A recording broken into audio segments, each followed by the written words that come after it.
Olá, bem-vindo ao podcast Fora da Caixa. Este é um podcast que vai trazer uma conversa leve, divertida, como vocês ainda não viram, não é, minha amiga? Com certeza. Não falará somente sobre medicina, saúde mental, e sim sobre conhecimentos gerais, direito, odontologia, Sexo, prazer, alienígenas. extraterrestres. E você, o nosso ouvinte, daqui a pouco vai participar e nos dizer também que tipo de assunto você gostaria de ouvir aqui. Exatamente. Mas hoje a gente vai começar com a pauta da saúde mental. E nós resolvemos falar um pouquinho sobre transtornos de personalidade. Nós temos, pelo DSM-5, 10 tipos de personalidades. Então, resolvemos falar sobre um agrupamento, e o agrupamento é a do cluster B.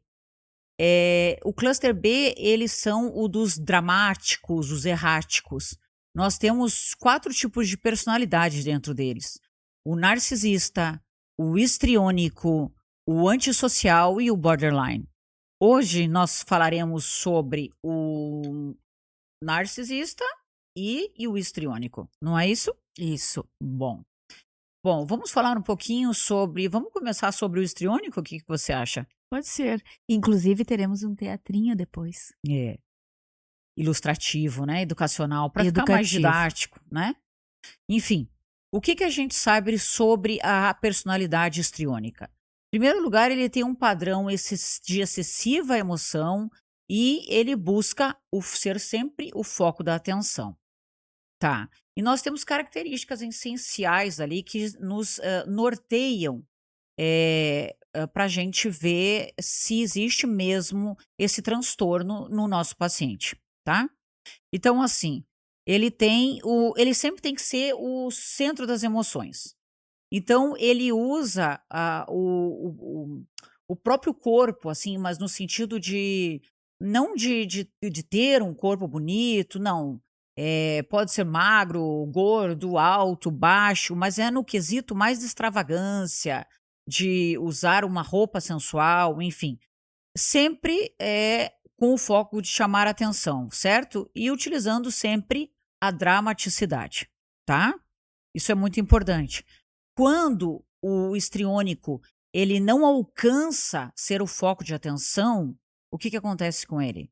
Ele se desanima, ele se incomoda, ele se deprime, ok? Então ele sempre vai buscar ser o foco de atenção. O problema, ele tem um problema que, porque geralmente o histriônico, ele não é uma das personalidades, assim, mais, eh, problemáticas que a gente tem dentro de todos os grupos. Ele é até uma pessoa divertido muitas vezes, ele faz a alegria da festa, na maioria. Mas, assim, o que incomoda muito é a labilidade emocional.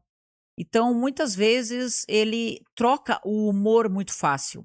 Então, às vezes, ele superficializa uma coisa que é importante e muitas vezes faz um dramalhão numa coisa que não é tão importante assim. Eh, Ele vai usar da sedução e provocação. Então, esse também é um marco do histriônico, certo? Ele vai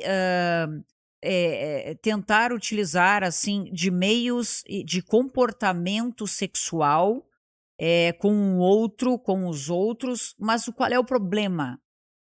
O problema é que ele vai usar este comportamento em lugares inadequados, não é? Tá dormindo aí, minha amiga? Não, eu até ia te falar assim, ó, da onde será que vem essa? Ele tem ou não tem uma necessidade de validação e atenção das pessoas? Ele tem uma necessidade de validação, com certeza. Na realidade, ele precisa e busca ser o foco. Senão é aquilo que eu falei, ele começa a se deprimir, entendeu? Então, ele busca o foco. Quando ele não consegue esse foco, ele entra numa tristeza. Numa tristeza, ele vai se fechar, ele se sente, vamos dizer assim, ele se sente mal no ambiente. Compreende? Tá. E essa parte sexual dele, esse comportamento sexual que ele usa muito, ele usa em lugares inadequados, tá? Pode ser por exemplo, no trabalho ou assim num happy hour que tá todo mundo se divertindo, aquela pessoa vai usar esse comportamento sexual, tá? Isso muitas vezes incomoda o parceiro ou a parceira do histriônico, certo? Ele é muito sugestionável também. Então, assim, a gente diz que o histriônico é muito Maria vai com as outras. Por quê? Ele muda. Então, assim, ele é muito ligado em moda e muito na opinião alheia, assim. Se ele tem uma pessoa que ele gosta muito e valida muito essa pessoa, o que essa pessoa falar, tá, para ele tá valendo. Então ele vai dizer assim: "Ah, esse teu cabelo tá fora de moda, essa cor, esse tom não tá legal, esse lenço no teu pescoço não se usa mais, isso já saiu de moda". Então o histriônico faz esse tipo de coisa e usa para si também, tá. Mas mesmo que ele admire aquela pessoa. Mesmo que ele mesmo que ele admire, mesmo que ele goste, e ele vai falar assim: "Ah, eu tô falando pra ti porque eu gosto de ti", entendeu? Então ele vai usar essa forma, assim. Eh, a percepção e por último e muito, assim, às vezes chega a ser cômico, a percepção sobre os relacionamentos do histriônico. Então assim, ele vai sair uma histriônica, uma paciente histriônica me contou um dia que saiu com um cara que ela ia, enfim, convidou ela para sair, o cara abriu a porta do carro e mandou flores no dia seguinte, pronto. O cara já estava apaixonado e já queria casar com ela. Então eles têm uma uma visão equivocada, assim, do interesse do outro em relação a ele próprio, entende? Justamente por ele acreditar ser o foco da atenção. Então, se eu de repente sou um pouco mais atencioso ou atenciosa, aquilo para o histriônico ele vai levar para uma questão já de intimidade, entende? Então essas são as características que nós podemos falar, sobre o histriônico. Pode-se dizer, então, que ele se apaixona fácil. Ele se apaixona fácil. E Com c pensa também que o outro que está apaixonado. que o outro está apaixonado. Isso. Enquanto o outro ali, às vezes, mandou a flor, mas, mandou por educação, entendeu?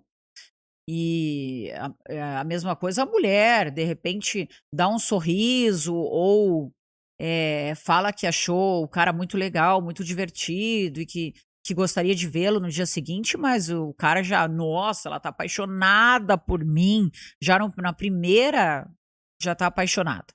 Então, eles se equivocam em relação ao sentimento do outro, tá? Que tu acha de a gente usando esses critérios, né, a gente deixar um pouco mais ilustrativo para os nossos ouvintes do nosso podcast? Para eles verem como a gente é fora da caixinha, que você acha? Acho que bora lá fazermos já já.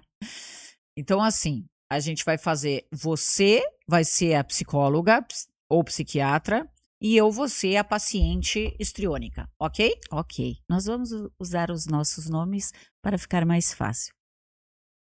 Boa tarde, Ana Lu. Eu vi que tu te chama Ana Lu porque tu agendaste aqui com a minha secretária. Eu sou Marcélia. Ainda não sou formada em psicologia, sou advogada, mas sou formanda. Como é um teatro, encenarei uma psicóloga. Sou Marcélia, psicóloga. Tu pode me dizer no que eu posso te ajudar? Por que tu resolveste me procurar? Ai, doutora, eu tô muito aflita, assim, na realidade, foi insistência muito do meu namorado de eu te procurar. Porque assim, eh, ele vive dizendo que eu uso roupas inadequadas, que eu só quero chamar atenção, que aonde eu entro eu tenho que ser o foco das atenções, e eu não acho que isso seja verdadeiro, não acho que tenha lógica isso. Então Eu já começa que tu vieste me procurar para agradar teu namorado. Na realidade, eu não acho que eu tenha problema, eu acho eu vim pra agradá-lo, exatamente. É. E assim, a gente tá num relacionamento já Há assim, quanto tempo? 1 mês, doutora, mas assim, de uma intensidade louca. Então, aí Com eu um resolvi. mês tu já veio aqui. Sim, porque na realidade ele só comentou, assim, que eu que de repente eu podia procurar uma psicóloga, mas eu não entendi muito porquê, mas assim, como a gente já tá nesse momento de paixão ardorosa, eu resolvi acatar. Certo. E Ana, tu pode, por exemplo, me dar um exemplo, tá, para eu poder entender um pouquinho mais, de algum acontecimento que houve que ele resolveu dizer para você procurar uma ajuda? Ah, eu acho que foi depois, doutor, assim, ó, acho que foi depois disso que ele ficou muito chateado. E daí ele disse que ou eu procurava ajuda ou ele terminava. Aí eu digo: "Meu Deus do céu, tá bom, né, vamos fazer o que ele quer". Mas assim, ele falou pra mim, me lembrei, era o aniversário dele, e eu resolvi presenteá-lo, mas eu resolvi que eu ia dentro do escritório, do trabalho dele. Bom, chegando lá, eu estava me vesti com uma roupa, um vestido muito sexy, afinal era para o meu namorado. Então eu pus uma roupa muito bonita, coloquei um batom bem vermelho, com meu cabelo muito arrumada, e quando eu estava indo em direção ao meu namorado, quem que eu encontro? O chefe dele. Que eu fiz, doutora? Fui lá e agradei, cheguei, dei um abração no chefe, dei um beijo no chefe Tu e conhecia o chefe, Ana? ah, assim de vista, mas ele falava muito bem do chefe e eu pensei: "Bom, se eu agradar o chefe, eu tô automaticamente agradando o meu namorado, né". Mas ele foi super receptivo comigo, doutora, assim, não s nossa, foi super receptivo. E aí eu fui até o meu namorado e sentei, e fiquei ali conversando, e dei o presente pra ele, e ele meio que se emburrou, assim, do nada, enfim. E depois disso ficou super chateado. E o que que você notou? Você em momento nenhum você pensou que o fato de você ir até o trabalho dele sem avisar, apesar de ser uma surpresa, que poderia constrangê-lo, inclusive, na hora que você abraçou o chefe dele? Que eu iria constrangê-lo por Isso, abraçar o chefe? sim, Não, imagina, aliás, assim, quando eu entrei, eu achei que ele ia ficar muito feliz, porque, assim, eu fui uma parada. Todo o escritório parou para me olhar. e o que tu sentiu quando o escritório parou para te olhar? O que eu sempre sinto, doutora, assim, meu Deus do céu, quando eu vou nos lugares, eu preciso entrar e as pessoas têm que me olhar. Então, assim, eu invisto em mim, sabe?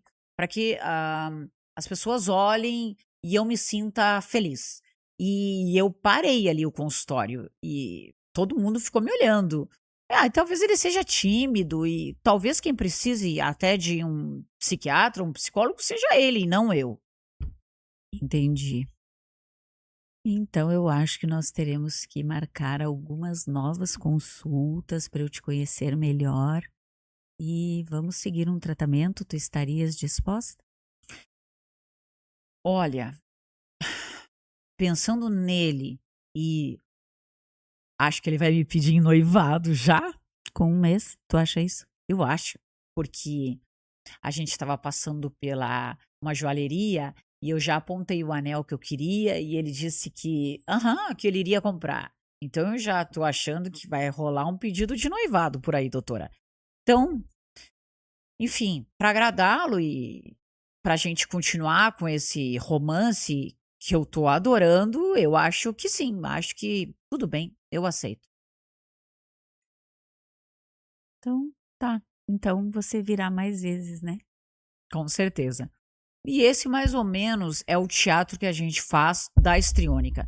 Claro que a gente forçou um pouquinho aqui a mão no histriônico, mas só para mostrar que, o mexer no cabelo, a postura de ficar arrumando ou às vezes abrindo o decote são, eh eh eh, critérios, que esclarecem, que demonstram o histriônico. E como eu te falei, fortes emoções, né. Então, sempre achando que ele logo está casando e não tendo noção da, intensidade real do sentimento do outro, né. E uma Porque necessidade, né, de chamar atenção. Ela nem se tocou do que a cena que ela beira provocou, até um né, po sim, a nem cena conhece o chefe, vai chegando e abraçando, né. exatamente. É, claro que, ela às vezes perde o senso até do ridículo, tá. E aí essa perda do senso do ridículo que às vezes vira uma galhofa, vira uma brincadeira essa pessoa, entende? Sim, pessoal, deixando claro que nem todos os perfis são iguais, nem todos vão agir da mesma maneira, né, doutora. Não, com certeza. É Mas como eu falei, eu puxei ali, a gente forçou para meio que gravar bem, né, sim, as características do histriônico, mas não que, que que todos vão agir assim, logo do início, inclusive, e foi mesmo, meramente educativo a nossa intenção aqui. Agora nós vamos falar um pouquinho sobre o narcisista. isso. Existe assim, ó, aquela fala diária, aquela fala costumeira, né, do narcisismo, que é o narcisismo saudável, que envolve autoestima, autoconfiança e senso de valor. Porém, quando já é patológico, com grandiosidade, com necessidade excessiva de admiração e falta de empatia, aí já se torna um transtorno. Me Claro, corrija se eu estiver errada, doutora. está completamente certa, muito ligada à falta de empatia do narcisista, extremamente ligado. Ele, inclusive, uma das características dele é a dificuldade de lidar com críticas.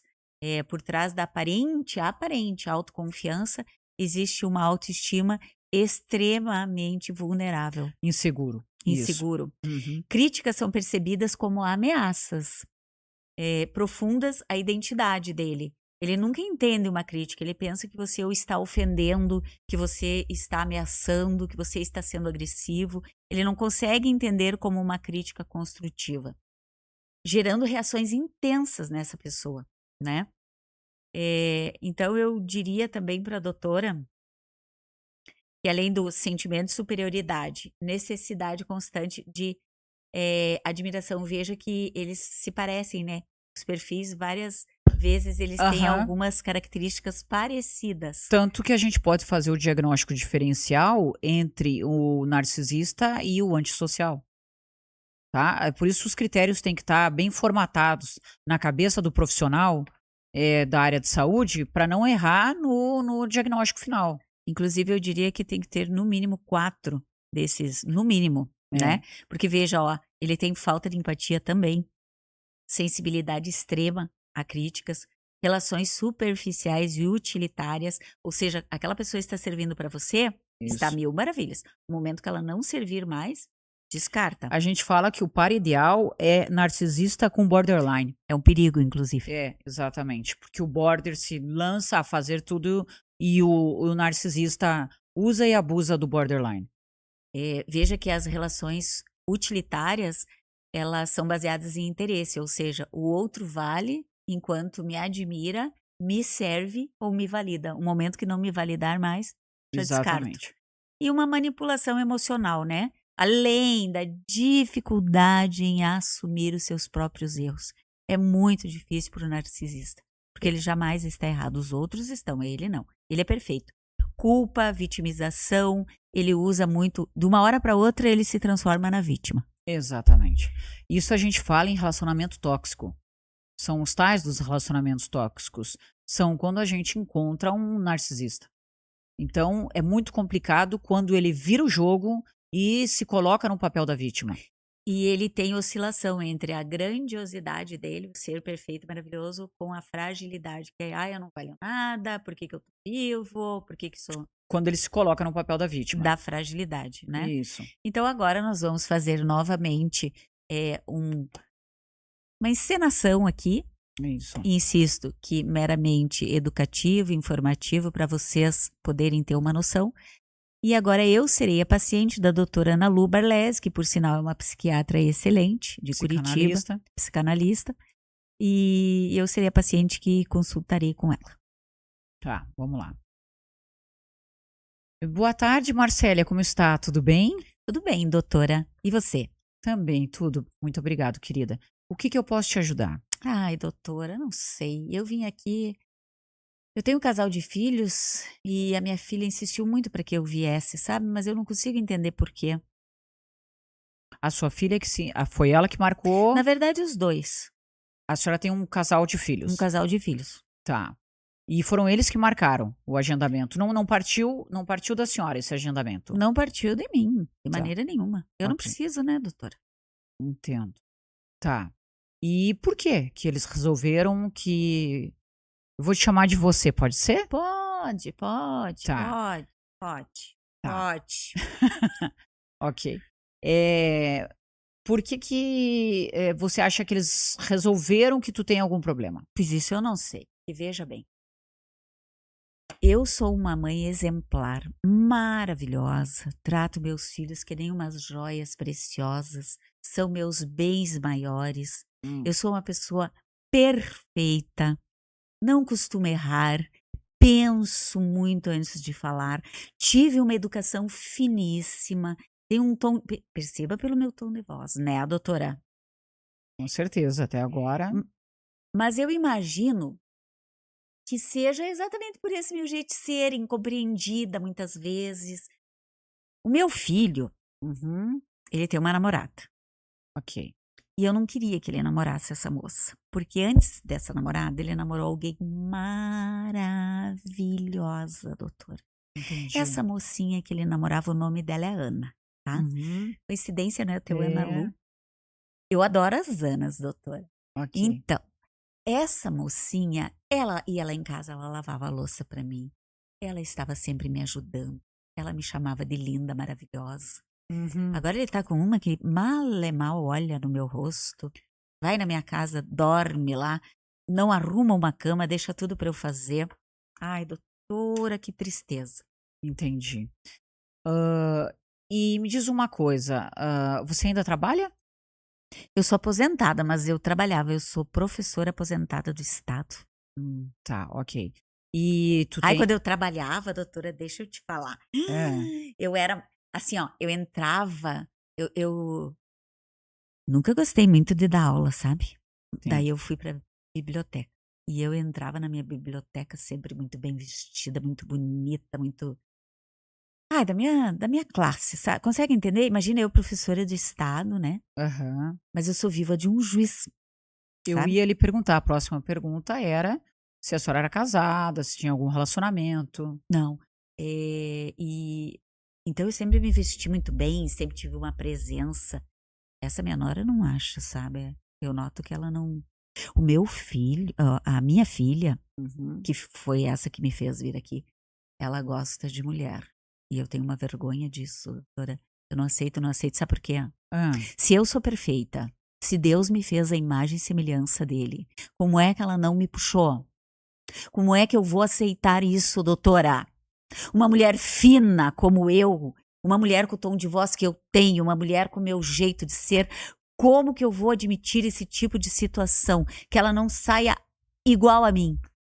Entendo, mas os filhos não são como nós queríamos, Mas não é? deveriam ser, né, doutora? Eu, desculpa o termo que eu vou usar agora, não gosto de situações vulgares, mas eu que os pari, eu que carreguei 9 meses na minha barriga, eu dei à luz a vida, eu criei meus filhos para amanhã ou depois cuidarem de mim.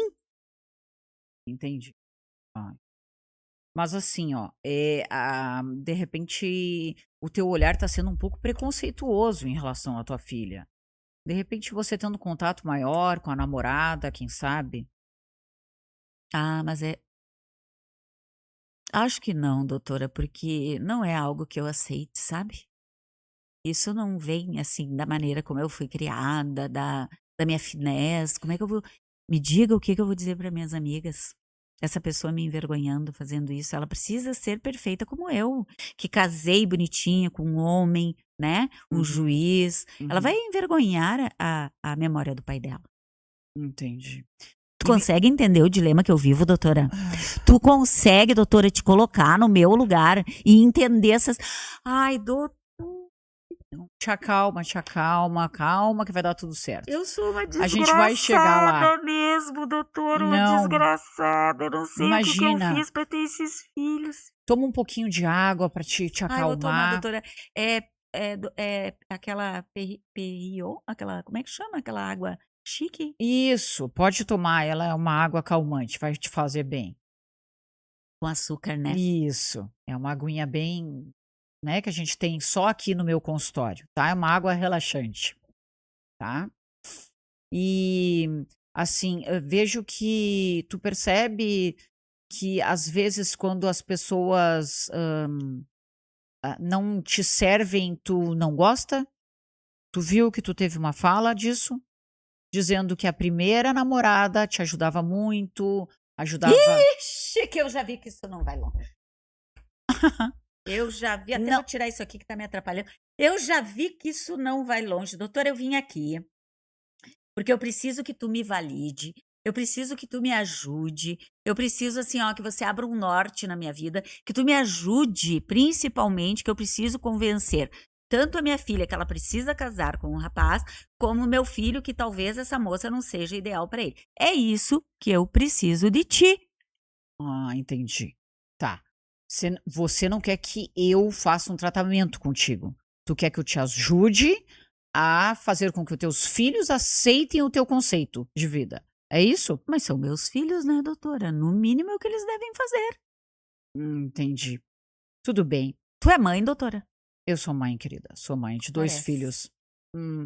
Mas é difícil, criar os filhos, mas não vamos Ai, meu entrar. Deus, que tristeza que me dá quando eu não sou assim. Olha, doutora, Eu se eu sei, eu soubesse eu não sei. tinha nem vindo, gastei gasolina até Não, aqui, querida, gastei no estacionamento. Ai, meu Deus, veja bem, vamos fazer o seguinte, essa eu sessão tá sou não sei o que fazer, meu doutora. bem, essa sessão tá sendo muito pesada para ti, nós vamos encerrar ela por Doutora, tem aqui. um lenço, por favor.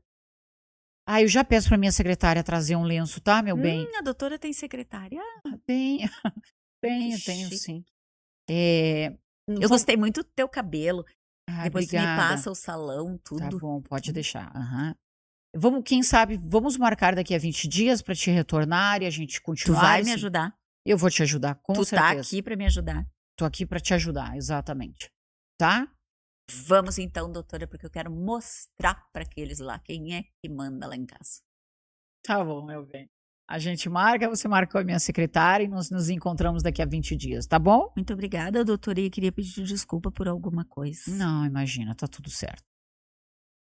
Então, esse é o papel bem, fantasioso do Do narcisista, né. narcisista. E a gente resolveu colocar uma mãe, em relação aos filhos, né. Porque é mais fácil de entenderem, né, porque existe também o namorado narcisista que é muito manipulador, nós sabemos disso, as moças caem bastante, a namorada também, né. Principalmente quando ele troca a chave, né. Sim, Então, ele tá ali, como, precisando dela e, de repente, você pegar um namorado, narcisista que traiu, meu Deus do céu, ele vai se tornar a vítima do momento. que foi o que eu fiz aqui. Do nada uma mulher que me achando poderosa, me tornei a vítima, chegar ao ponto de chorar. Vejam bem, nem sempre vai acontecer isso numa primeira sessão, num primeiro encontro, num primeiro que você conhecia a pessoa. Isso demora às vezes. Mas é esse tipo de eh, Características que eles vão característica que apresentar. eles vão apresentar no decorrer do relacionamento ou da situação de mãe e filhos, namorados, seja o que for. E o transtorno de personalidade, ele não vem ao consultório. É bem aquilo que a gente mostrou. Os outros marcam. Geralmente um familiar, um amigo, enfim, porque ele não acredita que ele tem, um problema real, né. Para ele tá tudo bem. Então é muito difícil para ele compreender que ele tem um transtorno. Eu costumo até dizer para os meus colegas que o narcisista é fácil de pegarmos ele porque ele usa muito do locus de controle externo. Todo mundo tem culpa, menos eu. Qualquer Entendi. coisa que aconteceu na minha vida, a culpa é do outro. Ele não Qual- assume, não Ele é? não assume. Isso. Ele não assume a responsabilidade do erro, né. Então, aí que é o relacionamento tóxico que eu tô falando. Então, a traição, não, eu não te traí, foi você que deu, eh que me deixou de lado, que me abandonou. Ele vai usar um subterfúgio, de que o outro o abandonou, alegando para dirimir a culpa dele, A né? culpa da traição é do outro. Exatamente. A culpa da traição não é dele, é do outro. E quando você criticar a pessoa narcisista, ela jamais, gente, ela jamais vai entender que é uma crítica, seja construtiva, seja o que for, ela não vai entender. É, exato. E sabendo então, pessoal, que a gente não consegue, assim, o transtorno de personalidade, por exemplo, que eu pego dentro do consultório, eu não consigo, assim, de pronto, Que foi o que eu acabei de falar.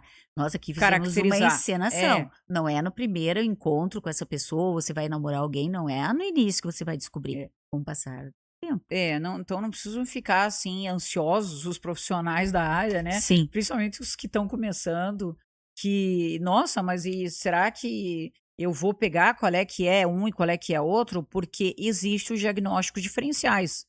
Por exemplo, o histriônico, ele tem um diagnóstico diferencial, com o border e com o narciso, tá, com o narcisista. Então a gente precisa com, algumas sessões para a gente chegar e cravar e dizer: "Não, é este tipo de transtorno que essa pessoa tem". Um transtorno fácil da gente mais fácil, eu acho, no meu ponto de vista, é o borderline. É um transtorno ali que fica mais fácil. E lembrando que o transtorno histriônico, ele começa ali no início da vida adulta. Então, o fim da adolescência, início da vida adulta, é que ele começa a apresentar, então, as características do histriônico. E como eu falei, o histriônico é muitas vezes o bobo da corte ali, o palhaço da festa. Então, às vezes, ele não é mal visto como, um transtorno mesmo, assim, sabe. Obviamente, não vou dizer que não por causa da labilidade emocional e achar que ele não compreende a intensidade das relações, né. Mas é um transtorno, assim, que não é tão, digamos assim, que é errático, como é o narcisista e como é o Antissocial, antissocial, que são o daí border. não, o border não é tão errático, mas erráticos são esses 2, tá? O narcisista e o antissocial, porque eles não têm empatia e, como você mesmo falou, eles, eles absorvem o outro e quando o outro não o serve mais, eles descartam, tá entendendo? E o Ambos. outro fica sem saber o que aconteceu, na maioria das vezes, porque não conseguiu distinguir.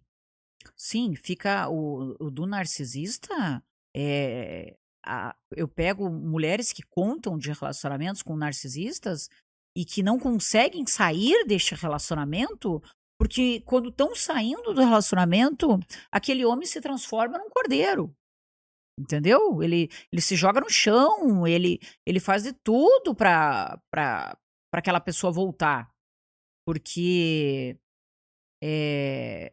ela por muito tempo validou ele, né.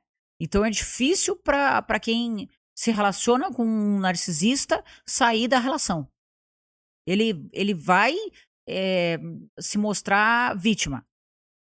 E no caso da nossa encenação, por exemplo, a mãe, quando se trata de mãe, geralmente ela fala mal de bota um filho contra o outro. Então ela sempre tem que ter um a favor dela. E também o filho é muito complicado, o filho não percebe. Ele demora para entender. É, claro, falando em mãe, né. Sim, mãe é a pessoa mais sagrada que tem, né? Você Sim. não consegue imaginar isso, né? Tem algumas falas que eles dizem, por exemplo, eh, eu já tive pacientes que a mãe chegou a um limite de dizer: "Eu preferia que a filha morreu e a outra ficou viva", e a essa mãe chegar ao limite de dizer: "Eu gostaria que tu tivesse morrido ao invés da minha filha".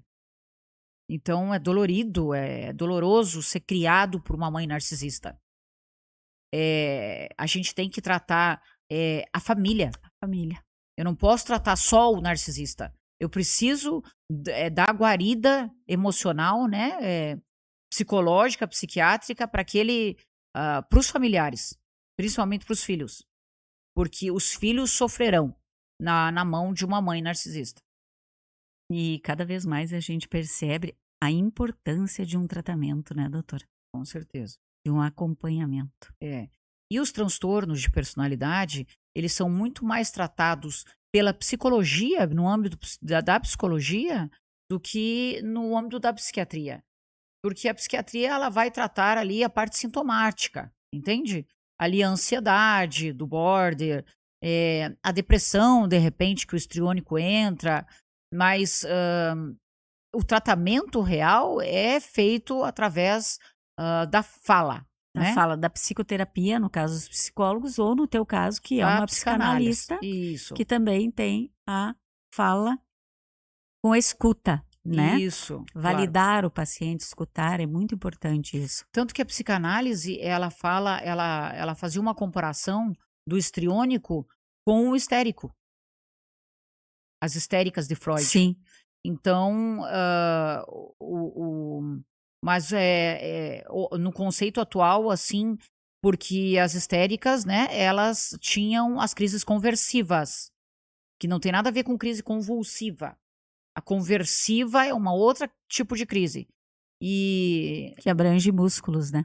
espasticidade, mas o paciente, qual é a diferença? É que o paciente se mantém lúcido. Ele sabe o que está acontecendo. Ele fala contigo, com o médico. Eu peguei muita crise conversiva em PS de emergência. E não convulsiva, mas a conversiva. Então o paciente muitas vezes responde a gente. E ali está a diferença entre a conversiva e a convulsiva, tá? Mas então essa validação da psicanálise em relação à histeria, tá? Do histriônico. E a gente precisa ficar alerta para ver os critérios e sempre tratar não só o paciente, mas tratar também os familiares, quem está ao redor. Isso vai ser de extrema importância. E a doutora trata familiares? Trato Trata. família, sim, trato. Às vezes, com certeza. Às vezes me traz a mãe e o filho.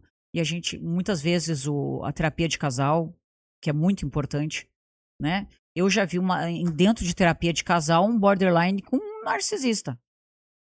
Então, era assim, só faltavam se matar aqui na minha frente. Sabe? Muito difícil de fazer o controle ali deles. Então, trato sim, principalmente na terapia de casal, assim. E você sabe que a gente não pode, assim, não adianta trazer crianças, né, pra gente determinar transtornos que a gente não pode, né? Então, só depois dos 18 anos Sim. que a gente vai... Apesar de, às vezes, apresentar alguma característica, é só depois dos 18. eu já peguei criança antissocial com 10. Mas a gente não pode diagnosticar. Não vou fazer esse diagnóstico, vou pôr até os critérios, mas eu não vou diagnosticar essa criança, né? E principalmente porque cria estigmas, né? E a gente tem que ter um extremo cuidado, nós, profissionais da saúde, em relação ao estigma criado com aquele paciente, né? Então, a importância de um profissional sempre atualizado, sempre estudando, né, doutora? Com certeza. E a doutora que tem esse diferencial da psicanálise, da escuta, nós psicólogos, futura psicóloga, né, falamos escuta ativa, tem uma novidade no consultório da doutora, né? É verdade, eu trouxe. Estou vendo aqui. Então, esse daqui é uma novidade muito legal. O que acontece? Eu fiquei pensando assim, como é que eu vou agregar? E a gente está num mundo muito da inteligência artificial, né? Muito dos dispositivos virtuais e tal.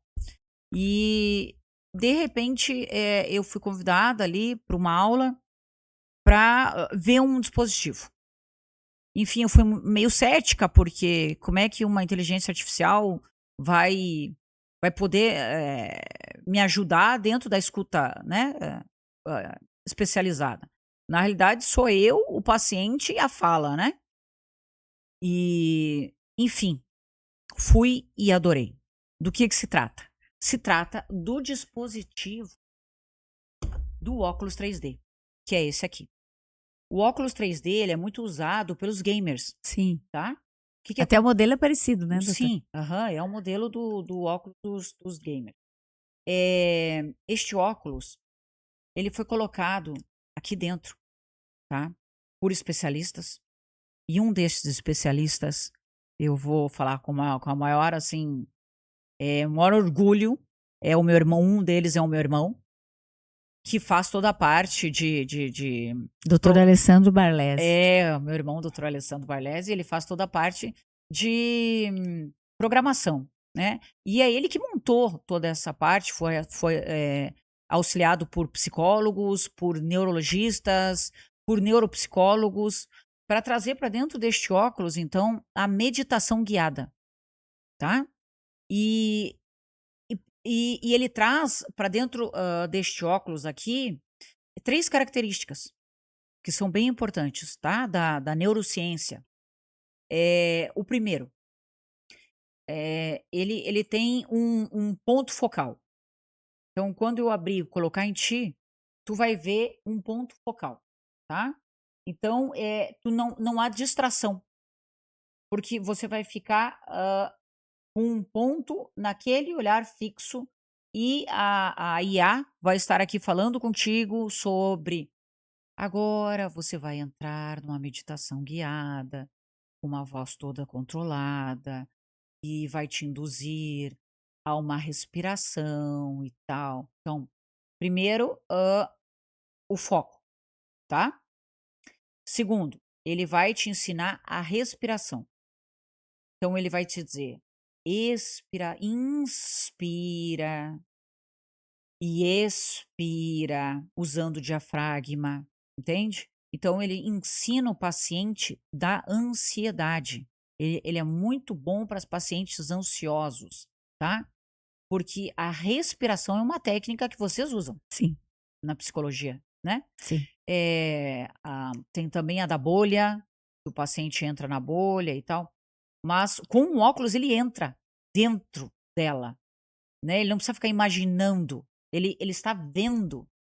Então, são os diferenciais deste óculos. Então, você entra e a meditação, ela vai te cada vez mais deixando o teu cérebro, que está numa excitação neuronal, numa euforia da ansiedade, ele vai entrando com atuando ali no sistema GABAérgico, no sistema inibitório cerebral, tá?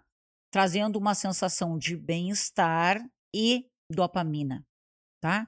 Que são 2 neurotransmissores, Sim. né? Que a gente sabe que a dopa é o neurotransmissor do prazer, né? E a serotonina, que é o do bem-estar. Então, esse óculos traz todo esse movimento, esse diferencial. Então, a gente faz aquele momento de terapia, né? Faz a parte psicofármica, né, necessária dentro da psiquiatria e utiliza o óculos para finalizar a consulta. Quanto tempo o paciente fica com óculos? Eu acho que ele fica uns 8, 10 minutos com ela ensinando a meditação e depois eu deixo com que ele fique com óculos e comece a circular o olhar. Porque ele vai ver por todos os lados que vai ter alguma coisa. Entende? Então, aqui dentro, o primeiro display que tem aqui é de uma cidade futurista. Então, eu não vou contar para deixar segredo. Eu né? vou querer fazer. Não vou A contar pergunta que não quer calar é: a sua consulta aumentou o valor pelo uso do óculos ou não? tudo. Não. A gente ficou, por enquanto ainda não, mas eu acredito que eu vou agregar um pouquinho aí. Mas, assim, é um dispositivo que vale a pena e traz toda uma sensação de bem-estar para o paciente, tá?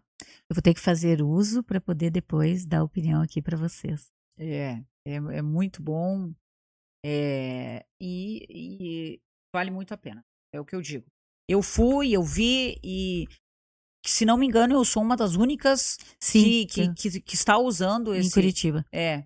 esse dispositivo virtual aqui em Curitiba. Então é bem legal e eu trouxe para o paciente. Eu já trato o paciente com um diferencial da humanização, né? Da escuta humanizada daquele paciente, né? E trazendo agregando nessa escuta humanizada, nessa fala humanizada, a gente finaliza com essa meditação. Virtual atual, né? Que é algo dos Com- tempos modernos, né? Exatamente. É isso aí. Então, acho que é isso. Nós vamos agora para o segundo tempo, né? Vamos fazer um intervalinho? Isso. E vamos para o segundo tempo com um convidado para lá de fora da caixa. Para lá de especial. Exatamente. E é. Terminou. Vamos beber mais. Deu tempo aí?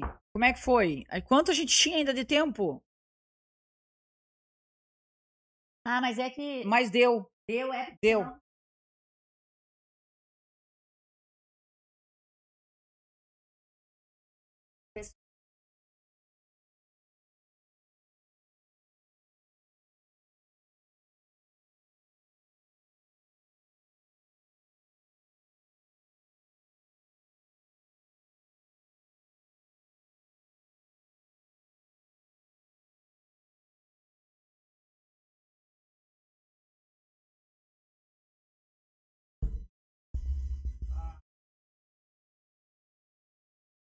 Marcélia. Não, pode chamar de Marcélia mesmo. Marcélia e a Iana. Retornando ao nosso segundo bloco, Fora da Caixa, vamos receber agora o nosso convidado especial, Wesley Borges. Só um pouquinho. Era só treino, não era? Era só treino. Só treino. E daí eu falo Wesley Borges, você fala, vem pra cá, Wesley. Isso. Você fala. Isso. Tá. Tô chegando. Tá vindo de Miami. Vem pra cá, Wesley. Essa motinha eu queria usar desde quando eu vi a motinha. Eu digo, eu vou pôr. A galera sempre chegando na motinha. Legal, sabe? Vai ficar... Claro que é. Vai sempre Sim, chegando na vai motinha. ficar bem legal. Oi, pessoal, retornando ao nosso segundo bloco com o nosso convidado especial, Wesley Borges. Vem pra cá, Wesley! Tô chegando, galera! Direto de Miami!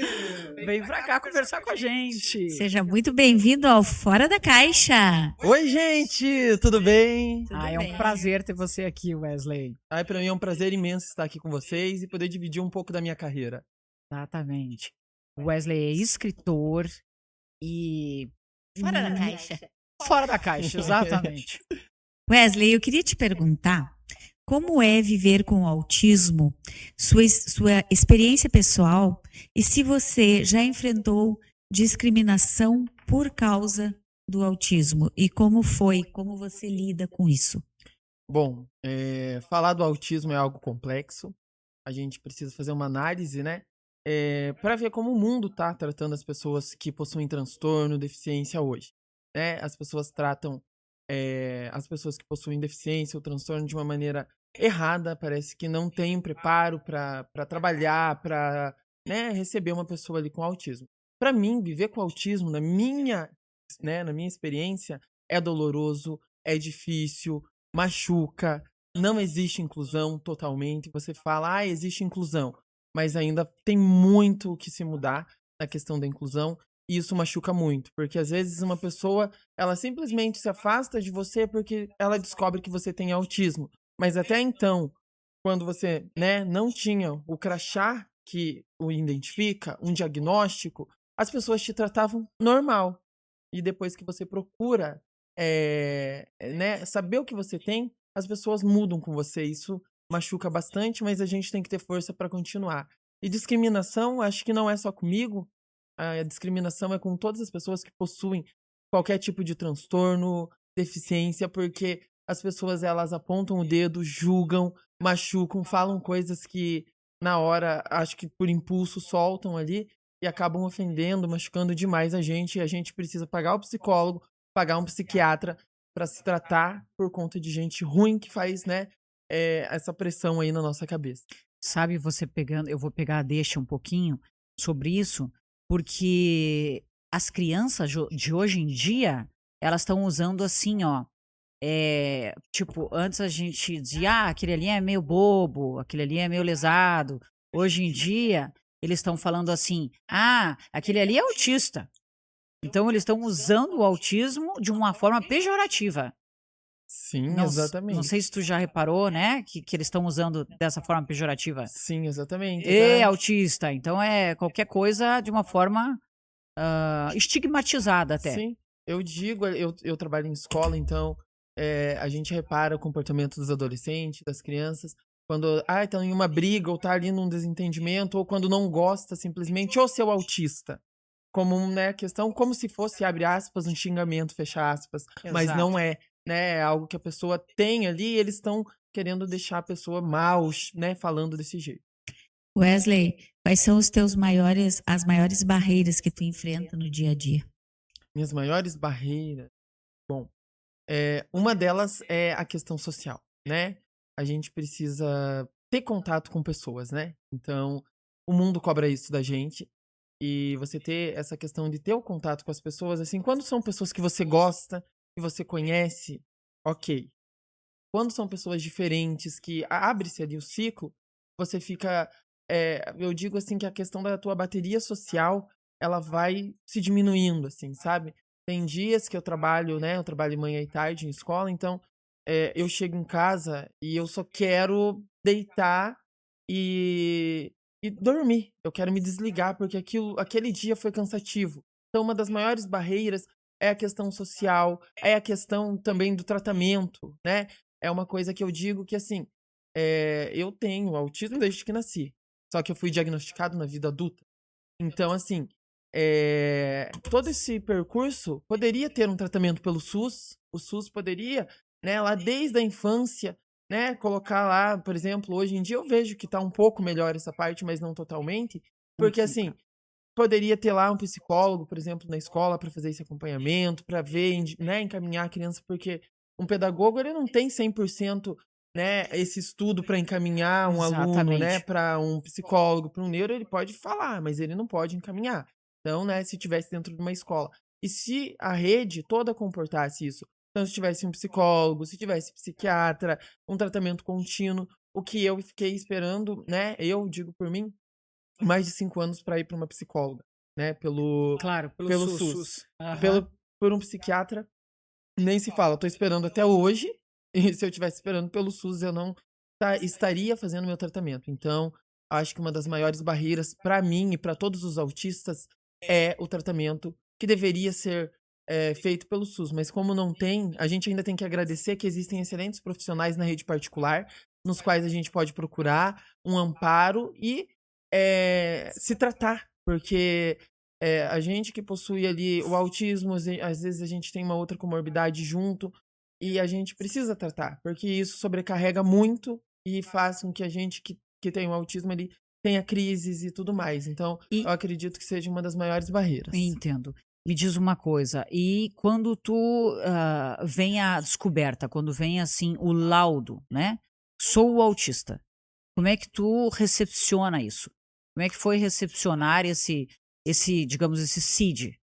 Então, né, eu digo assim que é uma coisa que né, o CID não é o que importa, né, o que importa é o tratamento. A gente precisa ter esse tratamento. O CID ele vai auxiliar, né, o médico, o psicólogo, mas quando a gente recebe ali, então a gente, né, eu procurei, um psicólogo, aí depois eu procurei, fazer as sessões, né, pra gente poder identificar o que que era, porque eu sempre percebi que eu era fora da caixinha. Sempre Isso. percebi que eu tinha alguma coisa diferente, mas eu não sabia o que era. Então Aham. sempre as pessoas falavam: "Ai, você é diferente", tive reprovações na escola já, então assim, precisei fazer fono, e sempre, perceberam que eu era diferente, mas nunca foi, ido atrás, né, do que eu tinha. E aí na vida adulta, com a pressão do dia a dia, com essa sobrecarga, eu falei: "Eu preciso ir buscar". um dia, simplesmente, eu tive uma crise, porque me mandaram uma mensagem, eu levei ao pé da letra aquela mensagem, eu surtei no meu trabalho, e daí foi aonde que eles falaram: "Você precisa procurar uma ajuda médica para você tratar isso". Então, eu comecei a pesquisar, fiz, as sessões, né, primeiro o psicólogo deu a hipótese e depois, né, na questão da psiquiatria foi onde eu recebi o laudo, e aonde eu sofri, eu digo que é um luto.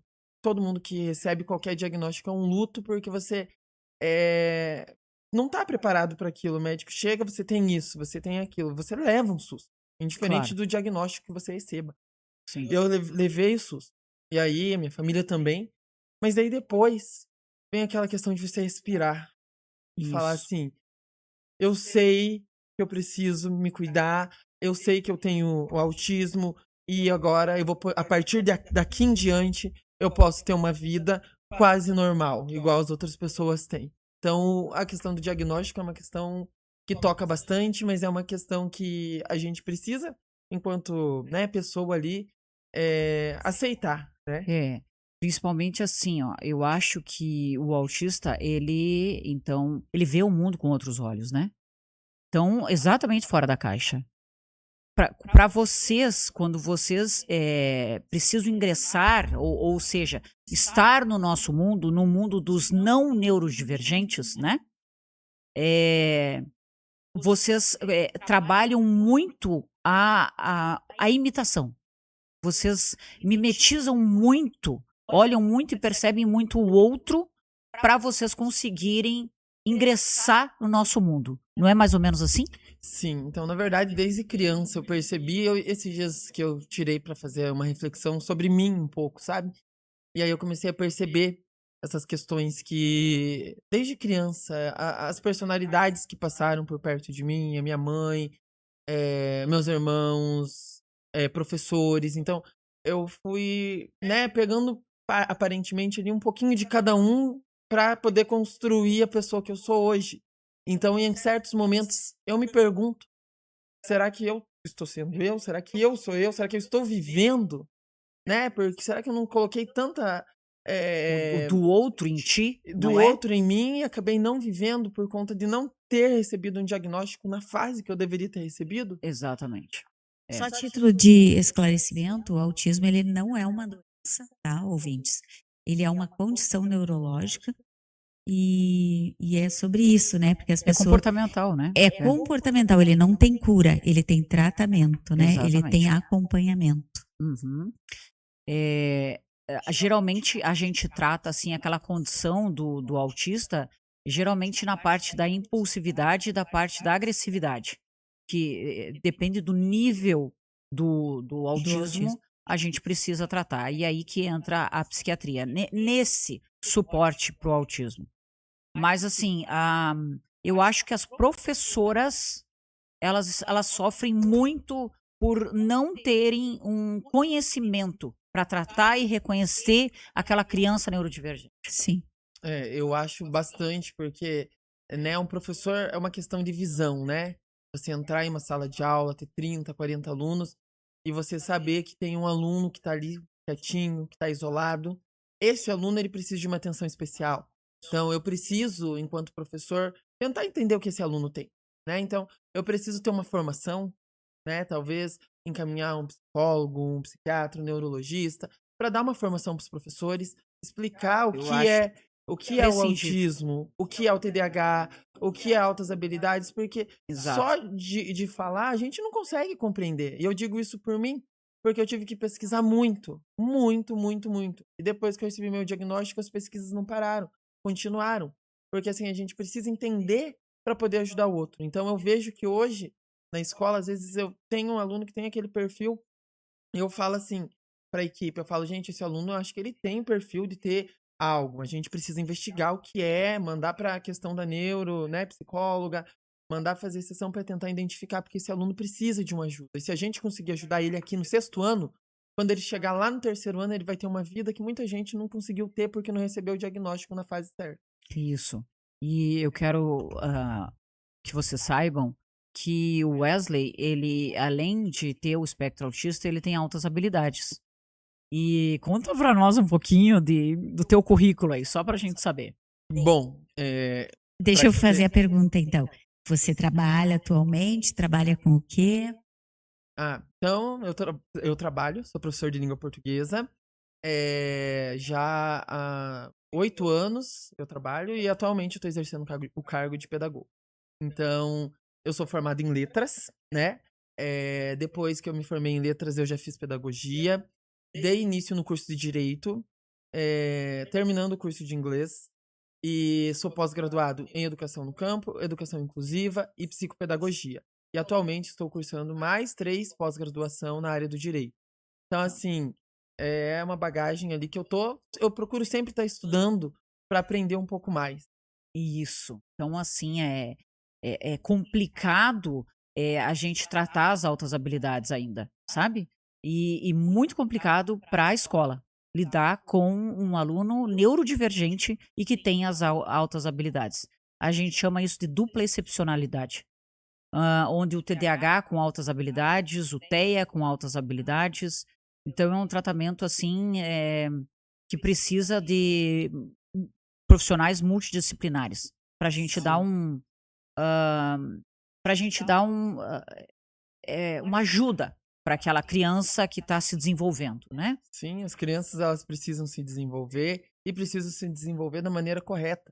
Então, se ela não Isso. recebe ali o diagnóstico na infância, por exemplo, por negligência, às vezes, dos próprios familiares, ai, porque meu filho não tem nada, meu filho é perfeito. A Isso. gente não tem que colocar um rótulo em falar que pessoas que possuem autismo, que possuem TDAH, não são perfeitas, porque elas podem sim ser, né? E procurar essa ajuda médica, né? Tanto com psiquiatra, com psicólogo, com neurologista, para entender o que essa criança tem e poder desenvolver essa criança da melhor forma possível. Porque quando ela chegar na vida adulta, ela vai conseguir trabalhar, ela vai conseguir estudar, ela vai fazer uma faculdade, ela vai fazer uma pós-graduação, Exatamente. e tudo isso vai devido a um diagnóstico correto. E eu digo que eu consegui me desenvolver porque um certo dia uma diretora chegou para minha mãe e falou assim: o Wesley precisa fazer alguma coisa, um teatro, uma natação, porque ele não tem essa questão tanto de contato com os outros, então o teatro vai ajudar. A rigidez afetiva, né, do Isso, e o autista. teatro vai ajudar. E aí eu comecei a fazer teatro, fiz teatro por 5, 6 anos, então direto, assim. E pra mim foi uma experiência muito bacana eu ter feito teatro, porque me ajudou a desenvolver até a questão da fala, que às vezes eu gaguejo e tudo mais, mas é a Uhum. questão do nervosismo, a questão de estar com outras pessoas, a questão de falar, que é meio complicado, depende da situação.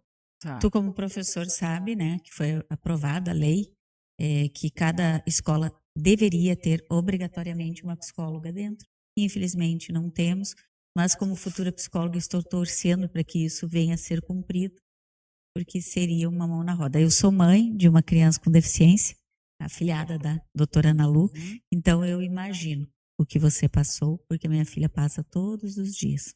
Vou te fazer uma pergunta agora. Se você tem crises e como você enfrenta essas crises? Tenho crises. Na verdade, isso começou desde a infância, mas são coisas que eram levadas como birra, né? Ah, ele tá fazendo birra, isso é birra, e ficou na cabeça que era birra. E aí, quando eu comecei a crescer, a me desenvolver, eu comecei a perceber que eu não estava conseguindo suportar aquilo. Aquela pressão de uma chave, por exemplo, pegar alguma coisa, pá, caiu no chão.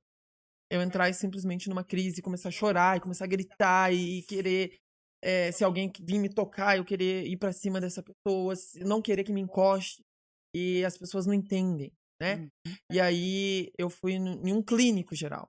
Foi esse clínico geral que falou assim: se eu fosse você, procuraria um psicólogo, um psiquiatra para tentar entender um pouco mais. Isso lá no início, né? E aí eu fui, tomei alguns remédios e tudo mais, e parece que passou essa questão. Eu tive diversas crises, mas parece que passou. E aí eu larguei mão, falei, não preciso de psiquiatra, não preciso de psicólogo, não preciso de nada. E aí, quando eu comecei a exercer minha função, trabalhar, gente, as crises voltaram muito, muito mais intensas. E só te interrompendo um pouquinho, como é que eram essas crises? Como é que eram? Conta pra nós. O que Então, tu sentia? Como é que era? assim, era um medo excessivo, assim, que alguma coisa muito ruim pudesse vir a acontecer. Até o medo de morrer ali. parecia que o meu mundo, a hora que eu tinha aquela crise, estava no fim, que estava acabando. E biologicamente, assim, tu sentia o coração disparar, falta de ar, O coração dispara, falta de ar, daí as pessoas respiram, você precisa respirar com calma. Eu falo, gente, não tem como. Quando você tá em crise, você quer respirar com calma, contar até 10, mas você não consegue, porque você tá é até difícil explicar. Você tá numa crise muito forte que você não consegue falar eu vou contar até 10, eu vou olhar as cores, você não consegue, porque a crise é intensa. aham, tá. Uhum. Sintomas dele, a dificuldade de você dar um diagnóstico de cara. Isso precisa ser muito bem avaliado, né? Com certeza. Você veja como ele, né, como ele se porta, como ele fala. Então, assim, tu é um TEA nível 1, Nível né? 1, É. isso. Então, eu queria saber como é que é essa crise para que todos aqui que estão nos ouvindo soubessem, as mães e as professoras soubessem como é que é quando uma criança entra em crise, né? Sim. Aquela criança que se debate, que chora, que surta, que não quer ficar naquele ambiente, exatamente, que não quer que toque, né? Então, por isso que eu gostaria que tu tivesse explicado o que tu sentia com a crise. Sim. E realmente tu trouxe para nós. Wesley, me diga uma coisa. Tu gosta de estudar, pelo que nós já percebemos, parece-me que sim. E tu trabalhas atualmente? No que tu trabalha? Sim, eu gosto de estudar. Estudar é uma das coisas que eu sinto mais liberdade, porque eu vou conhecendo coisas diferentes, né? Então, porque eu acredito assim que desde criança eu sempre tive essa questão do hiperfoco. Então, eu sempre tive um hiperfoco nisso, um hiperfoco naquilo, mas sempre o meu maior hiperfoco foi em estudar, assim, sabe? Depois que eu saí do ensino médio, o meu maior, parece que eu mudei totalmente o meu hiperfoco. Foi pra faculdade e eu comecei a estudar, estudar, estudar, e eu não quero, não consigo mais parar de estudar. Então eu sempre tenho que estar estudando, aprendendo, embora às vezes isso me dê um cansaço um pouco, porque quando você vai estudar, você tem que ter contato com pessoas, né? Em uma sala Aham. da faculdade, por exemplo, tem 30 alunos, 20, 25, então você precisa conviver com pessoas, e essa é uma das maiores dificuldades, como foi dito ali, que eu também enfrento, que é a questão da socialização, porque cada um tem um perfil. E eu vejo que eu encontro dificuldade, depende do perfil que a pessoa é, de me relacionar com as pessoas, né? Porque tem pessoas que vêm, às vezes que você acha que elas querem ser, né, estar próximo, criar um vínculo, ser amigo, elas não, elas querem às vezes só se aproveitar, então você tem que cuidar muito disso, porque dentro do transtorno, né, eu pesquisei bastante sobre isso e é um dos meus sintomas, que é a questão de não saber dizer não. Eu tenho muito essa dificuldade, sabe? A pessoa, ai, Entendi. vamos fazer tal coisa, e eu fico com aquele medo de falar não e desagradar a pessoa. E essa pessoa se afastar de mim. Então eu tenho E isso vai bastante te isso. sobrecarregando. Sobrecarrega muito. É. Então, é uma coisa que mexe muito comigo, mas que eu tô trabalhando, né, nas sessões, com a psicóloga, com a minha psiquiatra, que é a doutora Ana Lu, gente, que ela que é a minha psiquiatra. Querida. Eu posso dizer para vocês, muitos lugares, né, em Araucária eu rodei muitos lugares, Curitiba, e aí eu não consegui achar uma pessoa, uma profissional adequada que conseguisse me entender e entender o que eu tenho e poder me ajudar. Porque até então, até no ano passado, eu tinha muitas crises, aquelas fortes, né? A doutora acompanhou e eu tinha aquelas crises. Um dia eu tive crise, né? Como você perguntou, que eu trabalho, né? Eu trabalho em escola, Conversivas? sim. E eu trabalho em escola e certo dia eu tava lá, simplesmente tava conversando com a pedagoga lá e daqui a pouco começou meu pescoço a entortar e eu não pareceu que daqui a pouco a minha mão entortou e eu não conseguia mais controlar o meu corpo, eu simplesmente caí ali e o diretor falou, vamos ter que levar pro hospital, me colocou no carro, perguntou se eu sempre tinha. Eu falei que daquela intensidade ainda não tinha tido, e daí ele me levou pro hospital, eu fui pra escola de novo, peguei minhas coisas que tinham ficado lá, e estava indo embora, de novo me deu a mesma crise. Eu E aí tava eu, tendo crises conversivas, uma em cima da outra. e aí eu fui lá no hospital de novo, eles, ai, não é nada, é só crise de ansiedade. Aí foram lá, me deram um remédio, passou, cheguei em casa, tive de novo, eu sei que eu fiquei chorando ali por horas, porque aquelas crises não passavam. E assim, é algo bem, bem difícil, assim, a questão das crises, sabe? E hoje tu tá melhor? Agora que Hoje, tu tá tratado e A gente Hoje, tá levando o tratamento a sério e o sim, que tu acha? hoje que eu quebrei aquele tabu de que psiquiatra e psicólogo não é pra gente doida, porque eu ouço, não vou falar que eu ouvia, porque eu ouço, que muita gente fala que psiquiatra, psicólogo é coisa de quem tá louco, né? E eu quebrei esse tabu. Eu falei, eu não estou louco. Eu Isso. preciso de ajuda, eu preciso de um apoio de um psicólogo, de um psiquiatra ou de um neuro, de alguém que possa me encaminhar o que eu devo fazer quando eu tô em crise, né? Exato. Então, quando você tá em crise, você precisa tomar tal remédio, você precisa fazer esse tratamento assim. Então, no ano passado, eu precisei me afastar do trabalho por questões emocionais.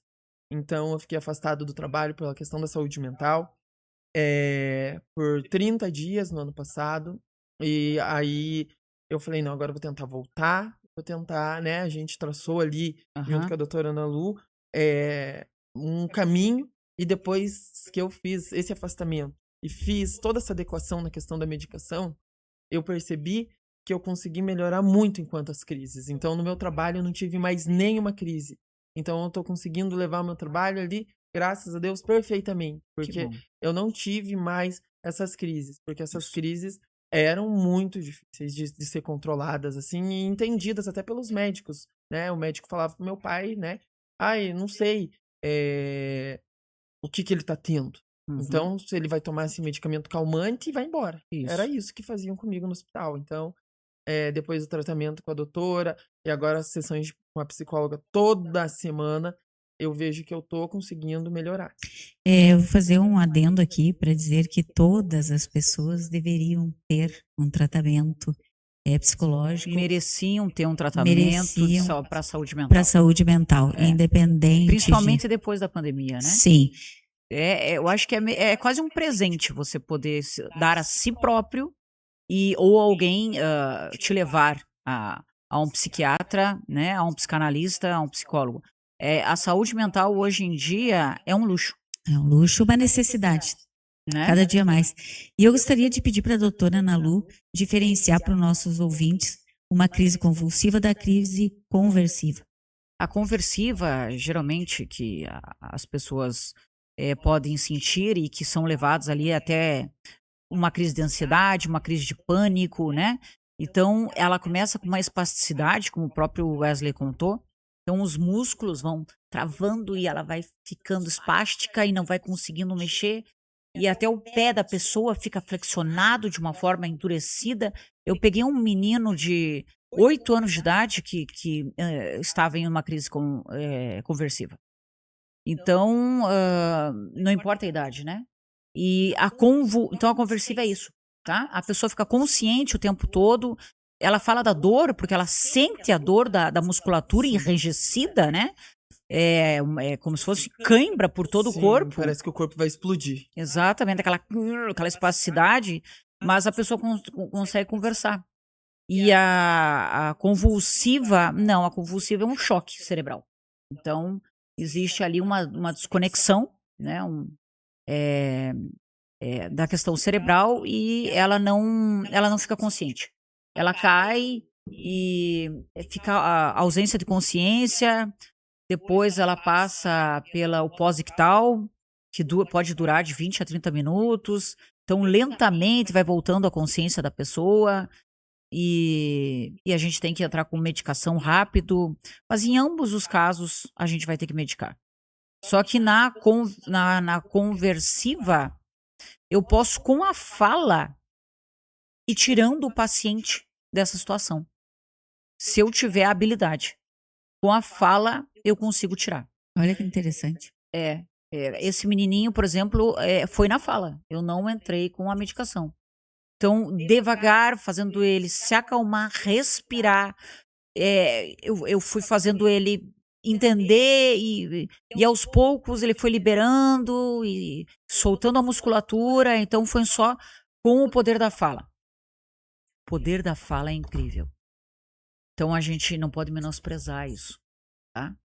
E já a convulsiva não existe isso. É Sim. medicação e ponto final. Sim. E atualmente, como é que tu regula as tuas crises de ansiedade? Atualmente, como eu regulo? Ai, gente, às vezes eu preciso me afastar um pouco. Tô vendo que vai me dar alguma coisa, que eu não tô me sentindo bem. eu já me isolo, entro numa sala, preciso ficar quietinho. No meu trabalho, às vezes vou lá, apago a luz, às vezes me dá vontade de chorar, eu vou lá, eu choro, eu me regulo, às vezes eu preciso andar pra lá e pra cá, pra lá e pra cá, até eu me sentir bem. Ou às vezes eu fico com as mãos, né, assim, pra me dar parece uma questão ali de confiança, de eu estar voltando e de não me dar algo maior do que aquilo. Porque quando me dá algo maior que aquilo, eu tenho a sensação que eu não consigo controlar. E aí a gente, né, fica com medo, porque daí, ai, por exemplo, vem alguém me tocar e eu não quero que essa pessoa me toque, igual aconteceu uma vez que fui pro hospital. E eles vieram, colocaram um negócio no meu braço, o outro aqui, e na hora a gente não consegue controlar, e o meu braço só fez isso aqui, caiu todos os equipamentos, daí eles falaram: "Ah, desse jeito a gente vai ter que amarrar você". Então, né, uma fala ali que na hora, por dentro, eu, naquele momento, já não estava conseguindo nem falar mais, porque parecia que Desumanizado, né? chegou, parecia que a crise estava aqui na minha garganta já, assim, eu sentia que meus músculos daqui estavam travando junto, sabe? E eu não estava conseguindo nem falar, assim, soltava poucas palavras. E aí eles falavam: "Tem que amarrar". Eu falei: "Gente, amarrar uma pessoa que tá precisando de ajuda porque ela derrubou o aparelho?", né. Eu estava É. em crise, eu não fiz aquilo porque eu quis, né. Então, são coisas que a gente precisa É. analisar muito nos dias O de hoje. profissional que não tem humanidade. O É isso que eu chamo. despreparo dos profissionais. Não, não, e a falta de humanidade, tá? Muitas vezes o profissional não quer nem saber, ele quer fazer, ele tá exausto ali naquele PS e ele quer tocar plantão e muitas vezes não tem humanidade. Ele não quer essa, ele vai fazer o procedimento e quer que o paciente cumpra o protocolo, entende? Então a desumanidade em relação ao paciente. Mas, a gente sabe também, Wesley, que tu, com as tuas altas habilidades e com esse currículo maravilhoso que tu tem, tu ainda teve o potencial de escrever os livros, Sim, né? Tu já lançou 2 livros, não nossa, é? Que é A Dor do Autismo, maravilhoso, eu já tenho o meu, né, que eu fui, e O Grito d'Alma, né? sim, São 2 livros maravilhosos. Esse daqui é um livro só de poesia, só de poesias. né, maravilhoso esse daqui. Esse daqui me explica para nós como é que foi esse processo da escrita, porque, eu como, psicanalista, um dos, procedimentos que eu falo para os neurodivergentes é: escreva. E para muito mais de outros, patologias. Escreva, faça um diário, comece a escrever. Coloque os teus sentimentos no papel. Como é que foi esse processo para ti? E esse processo foi um processo do livro foi um processo doloroso, porque quando eu comecei a escrever, foi quando eu descobri que a minha mãe estava com câncer e que, o médico chegou e falou que estava muito avançado, porque ela não descobriu antes, né, então câncer de pâncreas. E aí o que tinha para se fazer é fazer aqueles cuidados e tudo mais, então aí, eu entrei em desespero, né, a minha família, porque ainda a gente sempre tem esperança, né, a esperança é a última que morre, então a gente tem esperança que as coisas vão melhorar. E eu tinha muita esperança que a minha mãe ia conseguir sair daquela. Então eu não acreditava no que os médicos falavam, né, e eu falava: "Não vou perder minha mãe e tudo", mas eu me sentia vulnerável, abalado emocionalmente, triste. E um dia ela passou mal de noite, a gente precisou levá-la para o hospital, e a gente deixou ela lá, a gente não podia ficar junto. Então eu saí e estava chovendo. E aí eu falei: "Eu preciso ficar aqui fora, lavar um pouco a minha alma". Eu ainda estava escorrendo algumas lágrimas. Eu falei: "Eu preciso fazer alguma coisa". Aí eu peguei meu telefone na chuva mesmo, eu lembro que estava chovendo, eu peguei meu celular e comecei a escrever. Chuva, o nome do meu que é o nome do primeiro poema do livro Grito da Alma. Que E legal. aí comecei a escrever. Aí depois desse dia que eu escrevi o poema Chuva, só foi eu colocando mais. Então esse livro tem um momento que eu descobri que minha mãe tinha câncer, um momento que ela começou a fazer tratamentos mais intensivos e até a morte dela. Então tem diversos, poemas ali. Então o livro inteiro ele tem traços meus, coisas que eu vivi, coisas que eu passei, tudo que eu já senti. Então eu pra mim foi descarregar toda aquela energia que estava me prendendo dentro de mim. E a dor do autismo nem se fale, que foi logo depois do diagnóstico. Eu recebi o diagnóstico, eu falei: "Eu preciso escrever, eu preciso ajudar as pessoas". Porque existem muitos Exatamente. livros de autismo por aí. mas as pessoas não... Mas não escritos Não, por um autista, exato, as pessoas não não é? que escreveram não são autistas, os autores. Então, é importante você ter esse contato, né, a vivência com alguém que tenha e que queira ajudar o outro, mesmo sentindo a dor, porque eu sinto essa dor, por isso que eu coloquei a dor do autismo, embora eu tenha recebido algumas críticas falando que o autismo não dói. Daí eu falei, pra você pode não doer, então você pode não ter autismo, né? Ou, né, eu não sou médico também pra questionar um laudo, mas se ele não sente a dor de ter uma crise, se ele não sente uma dor de ser excluído, se ele não sente uma dor de em todo lugar que você vá não existir um ambiente preparado para receber, se você não é, então, né? Porque o autista ele sente a dor. Ele Claro, sente, com claro que certeza. dentro do transtorno existem pessoas e pessoas, né? Não é igual para todo mundo. E pode ser que de repente realmente para algumas pessoas não tenha essa dor. Mas eu enquanto autista eu sinto essa dor e com as pessoas que eu conheço, elas sentem também. É uma dor ligada à discriminação, tu acha? A um estigma? É uma dor, doutora, ligado a, eu acho assim, no geral, assim. Porque primeiro é aquela dor de você saber que você é diferente das outras pessoas. É uma dor de você não ser aceito. É uma dor de você, às vezes, ele é autista. Ele tá Sim, fazendo isso porque ele é autista. Ele é assim porque ele é autista. entendi. É, ele vai. Por que que ele não fez uma inscrição para concorrer como autista? Hum. Entende? Daí, assim, tudo isso vai sobrecarregando e vai pesando a gente, sabe? Então, antes eu não fazia inscrição pra nada, né? Como pessoa com deficiência, não fazia nada, nada. Mas depois que eu comecei a sofrer discriminação, eu falei, agora eu vou começar a usar do meu direito. Porque Exatamente. É antes teu eu direito. não tinha meu crachá. Eu falei, eu vou É, fazer o meu crachá. isso Então aí. hoje eu tenho meu crachá. Aí depois que eu fiz meu crachá, eu falei, eu vou começar a concorrer a vagas que são para pessoa com deficiência, porque eu possuo essa deficiência e eu percebo quando eu vou fazer uma prova que eu fico em crise, entrando em crise. S Então, eu falei, eu vou usar do meu direito. Quando eu vou fazer uma cirurgia, por exemplo, ano passado eu fiz uma cirurgia, 2 dias depois eu tive uma crise muito forte, dessa que a doutora acabou de falar. E eu tive essa crise, foi onde que soltou a tela que eu tinha colocado. E Aham. eu agora eu vou ter que fazer cirurgia de novo. Então acho que daqui um mês, mais ou menos, eu vou fazer a cirurgia novamente. E aí o médico falou: vamos traçar dessa vez, junto com a tua psicóloga, com a tua psiquiatra, uma estratégia para que não aconteça. Ou que, se acontecer de você ter essa crise de novo, né? Você vai para o hospital, entrega ali, e eles já sabem o que vão fazer com você para não deixar evoluir. Porque daí você não vai ter o problema de soltar tudo de novo e ter que fazer. Porque quanto mais vezes você fazer cirurgia, pior vai ficar. Claro. Então, aquela ansiedade. Então, eu tive aquela ansiedade antes da cirurgia, e daí eu fui um dos últimos a fazer a cirurgia. Então, todo mundo que tava na sala comigo começou a sair, e eu fui ficando, e aquilo foi me dando uma aflição. Então, quando eu saí da cirurgia, gerou um sangramento maior. E eu achei que era normal. E aí a minha psicóloga falou: não, não é normal. É porque quando você tá com ansiedade, quando você tem o TEA, o teu sangue ele vai circular de uma maneira muito mais rápida ali no teu organismo, o sangue vai bombar mais rápido. E por isso que gerou o Exatamente. sangramento, porque Claro. eles deveriam ter feito a cirurgia em você primeiro, porque daí você não ia ficar sofrendo. Você já ia fazer, fez a cirurgia, já ia pro quarto e ali você ia se acalmando. E Claro. até ter evitado, de repente, até a crise que deu 2 dias depois. Certo. Me conta uma coisa, eu sei que os autistas eles enfim, vocês não estão, facilmente dentro do nosso mundo, né. Existe um mundo separado do autista.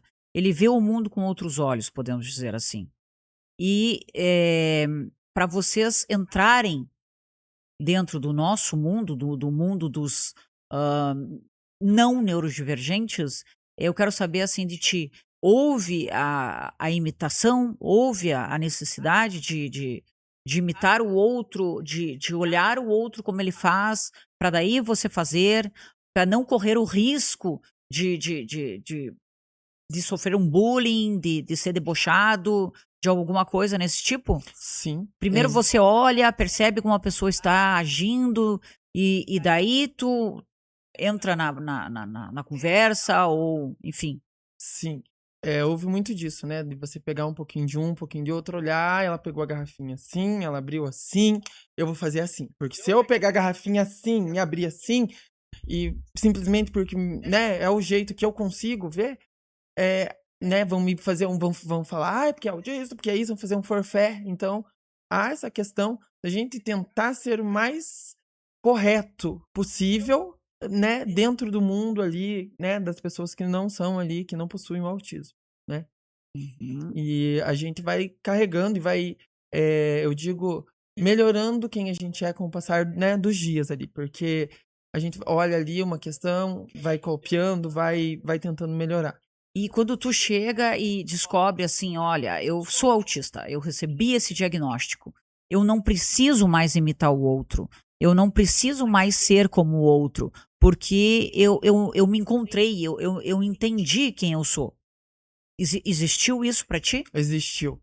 E foi E libertador? foi libertador. E eu digo, né, pra doutora, né, pra doutora também ali, que essa semana que passou foi uma semana onde eu coloquei tudo na mesa, como diz, né, o ditado, e falei: "Eu não vou mais colocar essas máscaras", né, que eu acho que é máscara que a Isso. gente coloca, eu vou ser quem eu sou. Se a pessoa gostar de mim, ela vai gostar, se ela não quiser, ela não precisa gostar de mim, eu não preciso agradar todo mundo, e eu não vou ter vergonha de falar que eu tenho autismo, eu não vou ter vergonha de falar que eu vou no psicólogo, que eu vou no psiquiatra, porque as pessoas, né, até esses dias aí falaram: "Ai, você vai no psiquiatra e no psicólogo, mesmo assim você é doidinho?" Mas que absurdo, Eh, você veja que e absurdo. daí começaram a rir, assim, sabe, eu fiquei extremamente constrangido, eu engoli aquilo, eu só olhei e falei: "Sim, eu tenho autismo, eu preciso fazer tratamento e eu tenho que ir". Eu falei simplesmente isso, saí do lugar onde eu estava, do ambiente que eu estava, porque as pessoas que fizeram isso comigo, elas sabem quem foi, mas eu guardei pra mim. Só que depois disso foi libertador, porque eu falei assim: "Eu não preciso agradar elas. Eu Perfeito. preciso ser eu vou", igual eu falei, o nosso passado a gente não muda, mas a partir de agora eu posso começar um novo caminho. Então eu coloquei isso na minha mente, então agora eu falei: "Eu vou acertar toda a minha vida". O que eu não consegui acertar sozinho, por falta de apoio, né, por não ter, às vezes, um apoio familiar correto, por não ter um apoio médico correto, né, desde a infância, falei: "Hoje eu tenho". Então, a partir de hoje, eu vou começar a trilhar minha vida nova. E não importa o que tenha acontecido na minha vida, no passado, que eu tenho traumas, assim como todo mundo deve ter, eu não posso ficar usando isso. Eu falei, eu vou usar isso como uma ferramenta para que eu possa melhorar enquanto pessoa. Superação, uma Superação. ferramenta de superação. Eu falei, eu vou acertar, porque eu já errei. Eu errei, né? Todo mundo já errou, ninguém é Com perfeito. certeza. Só que eu falei, a partir de agora eu preciso acertar. E eu vou acertar do meu jeito as coisas, né? Eu vou lá, eu vou fazer meu tratamento, eu vou tomar minha medicação, eu vou. Se eu quiser passear, igual as pessoas falaram, ah, você foi pro Beto Carreiro sozinho, você é doido. Eu falei, não sou doido, eu não gosto de ir com muita gente, porque eu gosto de fazer as coisas que eu gosto. E quando eu vou com mais pessoas, me irrita. É Então eu vou isso, sozinho. E eu isso. vou sozinho pro Beto Carreiro, por exemplo. Eu pego o ônibus, vou pra rodoviária, chego no Beto Carreiro, que é um parque maravilhoso, que tem Aham. inclusão, porque eles têm Sim. até um passaporte exclusivo pra quem tem autismo. Então, assim, eu falo, eu vou. E daí eu vou em todos os brinquedos, eu amo estar lá. É claro que o contato, eu gosto de ficar sozinha, as pessoas olham eu sozinho, né, deve pensar meio doido. Eu gosto de estar sozinho, eu falo, eu sou assim, eu gosto de estar Olha fora que da caixinha. barato, ir sozinho, né, num lugar desse, acho uma beleza. Não, eu saí do estado, eu fui sozinho pro Beto Carreiro, foi uma sensação maravilhosa. Eu falei: "Eu vou de novo". E eu falei: Isso, "Todo ano eu preciso fazer uma viagem sozinho, eu preciso estar sozinho". isso. E não só na minha casa, né, porque às vezes a gente se isola no quarto da gente, fica eu digo por mim que eu fico às vezes, dias isolado no meu quarto. Eu chego do trabalho e fico isolado lá. E eu falo: "Não, eu preciso tentar socializar, tentar às vezes dar sair um pouco, nem que seja sozinho no shopping, ir no cinema". Eu falei: "Eu preciso tentar, né". E Isso. são coisas que a partir de agora eu vou começar a fazer, né. E eu sei que eu não recebi um tratamento adequado na minha infância, na minha adolescência, mas agora na minha vida adulta eu posso mudar. Sim, Então, a partir de agora, vai ser o que eu vou fazer. é isso aí. E deixa eu te falar, nós que até mãe somos, né? Tem os momentos também que a gente quer ir para casa e ficar sozinha, Nossa, né? com E isso é certeza. muito importante, É. sabe? É a Então não solitude, né. sinta-se diferente. Sim, a A solitude, solitude. e A ela é solitu necessária, a solitude ela é benéfica. ela é benéfica. É diferente da solidão, né. A solitude é tu ficar contigo mesmo para te autoconhecer. Esse aí é o movimento da solitude. Diferente da solidão, que é você estar só, porque sem querer estar só, Sim, né? Então é prejudicial a solidão. Agora a solitude ela é benéfica. sim, É saber se encontrar, é saber andar sozinho pelo mundo. Tem pessoas que não conseguem.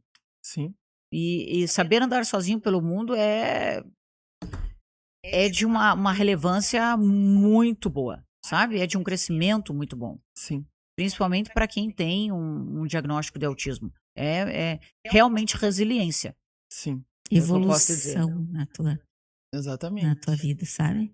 Isso foi uma conquista tua, de parabéns. É. É muito bom. Eu vou te fazer uma pergunta agora, que eu soube que tu tem novidades para nós. Sim, eu tenho novidades, que é uma coisa Aham. maravilhosa, 2 coisas maravilhosas, que eu acho que eu digo que meus livros são os meus filhos. E dia 24 de abril, a data exata, vai ser onde eu vou fazer meu lançamento. Eu acredito que seja na Biblioteca Municipal de Araucária. Eu vou fazer o lançamento do meu novo livro, que é Viver com Autismo. Nesse eu trouxe a dor. No outro livro eu vou trazer o que é viver com autismo. Então eu vou contar como é viver, qual é a sensação de você viver com o autismo, mas mesmo assim conseguir seguir em frente. Então é um livro de superação. É um livro maravilhoso. Maravilhoso. E o segundo livro, que é sobre ele, que é um livro onde eu misturo relatos pessoais com um pouquinho ali de alguns versículos bíblicos que me tocaram muito. Então eu quis fazer essa alternância ali porque em alguns momentos foram aqueles versículos que me ampararam. Qual é o nome Nossa, que desse lindo. segundo livro? Sobre ele, o nome dele. Sobre ele? Sim. Nossa, lindo isso dos versículos bíblicos que te Sim. tocaram. E eu coloquei no livro porque eu acredito que ele possa tocar outras pessoas que passaram pelo que eu passei. Sim, maravilhoso. Já quero. Não, vamos lá. E eu vou contar uma passagem do Wesley. É a primeira consulta dele. Posso contar, né, Wesley? Pode. Primeira consulta dele comigo. E, enfim.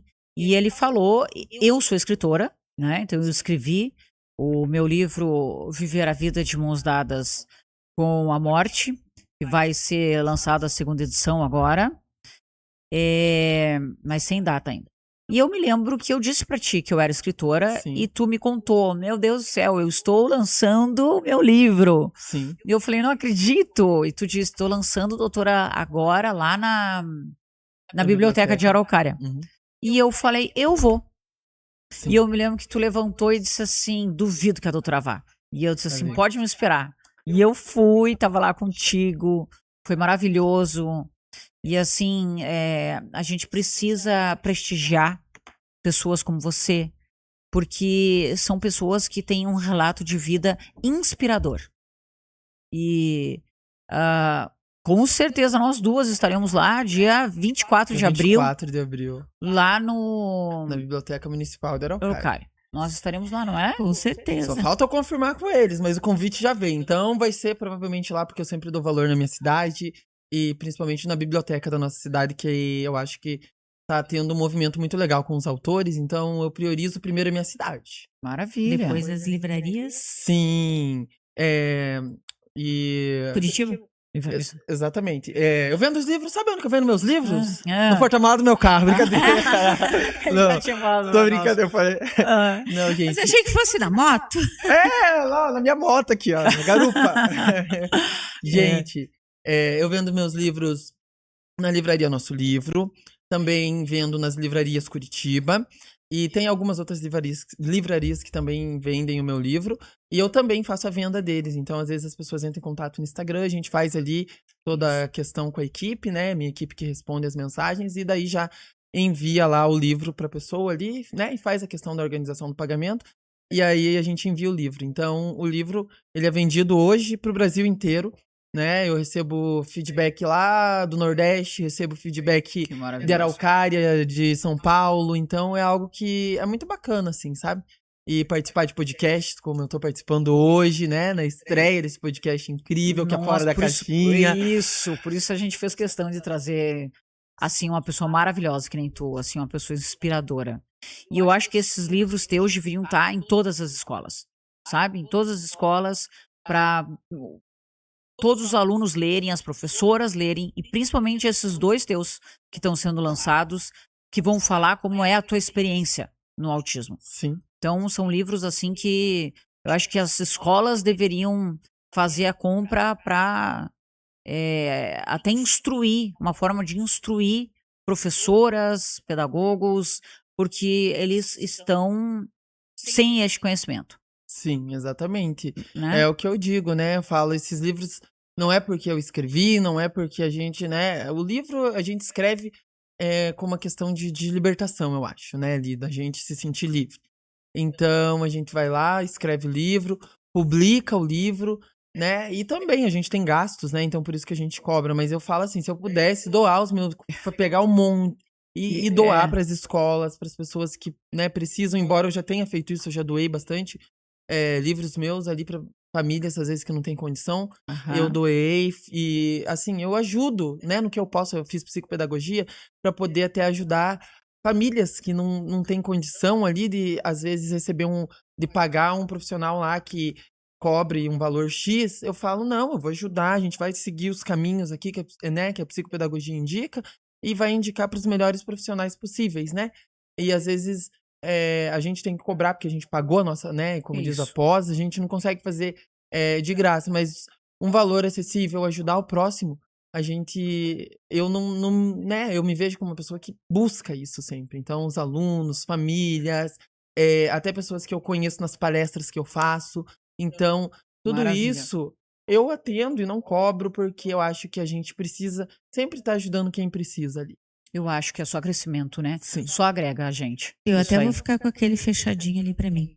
Vamos lá. Wesley, deixa eu te perguntar o seguinte: toda essa teus livros publicados, tua formação acadêmica, tu estás cursando direito, tuas pós-graduações, né? As que já cursaste e as que estás fazendo, toda a tua história de superação pode ensinar o que tu tem para dizer para outras pessoas, principalmente pessoas que estão descobrindo-se autistas, estão descobrindo-se uma deficiência ou com algum transtorno até, né, doutora?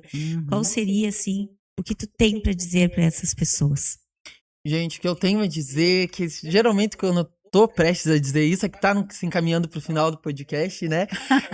Mas dizer que a pessoa, ela pode ser o que ela quiser. E isso eu digo pra todos, né? Uma pessoa que possui deficiência, para uma pessoa que possui um transtorno, para uma pessoa que não é neurodivergente. Então, eu gosto de falar isso pra todos, porque a gente pode ser quem a gente quiser. Embora às vezes a sociedade coloque um rótulo na gente pela cor, pelo jeito, enfim.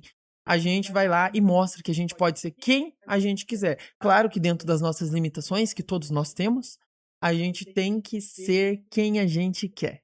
Maravilhoso. Muito legal. Eu gostaria de ler aqui uma passagem, posso? Claro. Que me chamou a atenção, assim, ó. Cada pessoa autista é única. Assim como você é do seu jeito. E o respeito a essas diferenças é fundamental. Eu tenho dificuldade com luzes. Você pode ter com barulho. Eu gosto de me expressar. Você pode ser mais retraído. Eu tenho aversão a etiquetas. Você pode gostar de outras coisas. As características de cada autista são diversas, mas as mais importantes delas são o respeito, a inclusão e a aceitação. Uau! Nossa, Na passagem. espetáculo, Isso é para tudo. Exatamente. Maravilhoso. Olha, nem eu tinha pensado nessa parte e é uma parte legal para eu encerrar, né? Até as minhas palestras, né? Porque a aceitação e a inclusão tem que acontecer. E por Isso, parte de faz parte do todos, por processo. parte de família, de poder público, por Isso. parte de todos, porque às vezes falta inclusão. Maravilhoso. Foi um prazer imenso ter você aqui conosco. E logo depois que lançar o segundo, o Pois é, terceiro. tu vai voltar aqui, hein, com os outros livros. Depois do dia 24, Sim. tu volta pra gente conversar mais um pouquinho, não é? Foi maravilhosa essa conversa, foi inspiradora. E eu ter você como paciente, pra mim, é um aprendizado. Pra mim, eu aprendo contigo. É um prazer ter você no meu consultório. E com certeza, eu amo estar, né, me consultando com a doutora. Tá me libertando de muitas coisas que eu tinha presas dentro de mim, e isso é algo muito bom, né? Porque quando eu conseguir chegar a um nível, né, falar assim, eu estou me sentindo muito, muito bem, vou ajudar muita gente, vai ser incrível. Então, eu já tô nesse caminho, né? Isso Então, aí. assim, já tô ansioso pela minha próxima consulta com a doutora, porque eu vi que ela tá com um equipamento novo lá no consultório É um dela, dispositivo. que é o óculos 3D. Eu estou super ansioso para usar ele e até marcar uma consulta com a doutora online. Daí eu falei, não, eu quero presencial, lá. porque eu preciso usar o óculos. Então, É. assim, Tu é vai amar o algo óculos. que eu acho que também vai agregar muito ali na minha questão da ansiedade, né? Porque eu tenho essa ansiedade. questão de ansiedade, eu sou, né, essa questão e me dá lá as crises também mais fortes.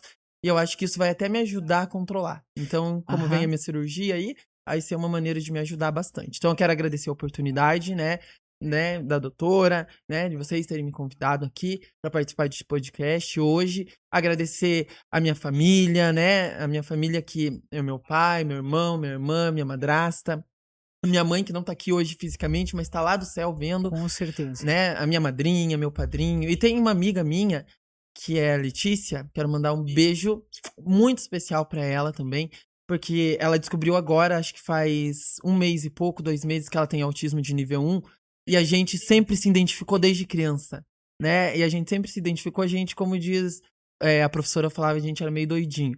E a gente sempre se identificou. E ela é autista, e ela é mãe de uma das filhas dela possui o autismo também. Então, ela também tem uma história muito bacana, assim, uma pessoa que eu estou admirando muito, e tá construindo uma família, comprou a casa dela, que são os meus próximos passos, se Deus quiser, pra conquistar. Então, gente, muito obrigado pela A oportunidade gente que agradece, né? e até uma próxima. Com E agora, certeza.